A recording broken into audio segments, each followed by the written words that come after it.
Pembelajaran digital kini mendapat sambutan yang sangat positif daripada kalangan guru dan pelajar di seluruh negara termasuk sekolah di luar bandar.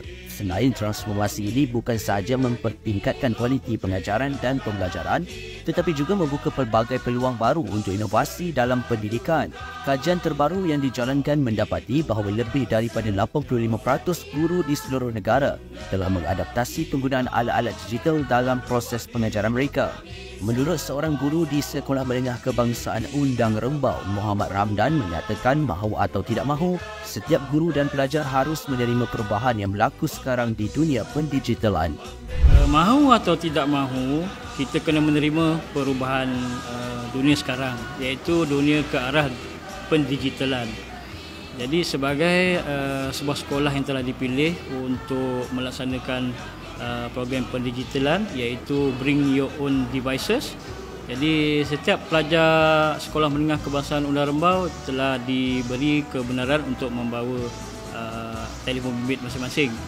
Yang kita sedia maklum, disebabkan PKP yang lepas, kebanyakan pelajar kita masing-masing memiliki telefon bimbit. Jadi berdasarkan kepada perkara itulah,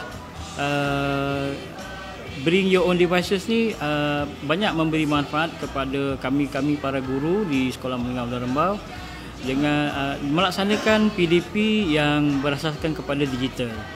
Jadi segala tugasan, segala pengukuran kefahaman dapat dilaksanakan secara serentak dalam kelas. Saya seronok di sekolah sebab saya mempunyai rakan-rakan yang suportif dan cikgu-cikgu yang mengajarnya best, dan cikgu bukan belajar dengan tegas saja, kadang-kadang ada selitkan teguran.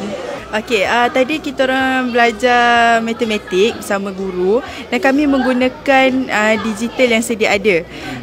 Dan bagi saya, dengan kewujudannya digital tu, dia memudahkan kami untuk belajar dan cikgu pun tidak perlu untuk tulis ke hadapan berdiri dan dia lagi memudahkan lagi sesi pembelajaran di sekolah.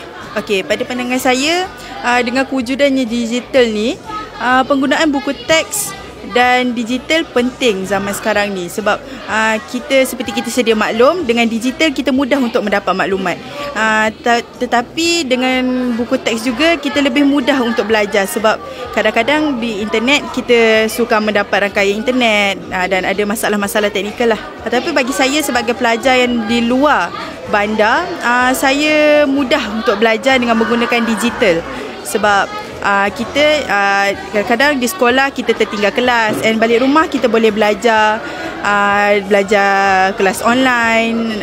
Kami di sini mempunyai campaian internet yang sangat besar. Contohnya di sekolah ni kami mempunyai campaian internet dari bilik darjah dan sehingga ke Padang. Walaupun kadang-kadang tu ada gangguan, tapi kami tetap mempunyai campaian internet tersendiri. Bagi saya buku teks tu masih relevan dan saya sendiri memilih untuk belajar menggunakan buku teks dan juga internet kerana kedua-duanya merupakan sentimen yang penting untuk kami sebagai seorang pelajar untuk belajar dengan lebih efektif dan lebih cepat belajar di dalam bilik darjah.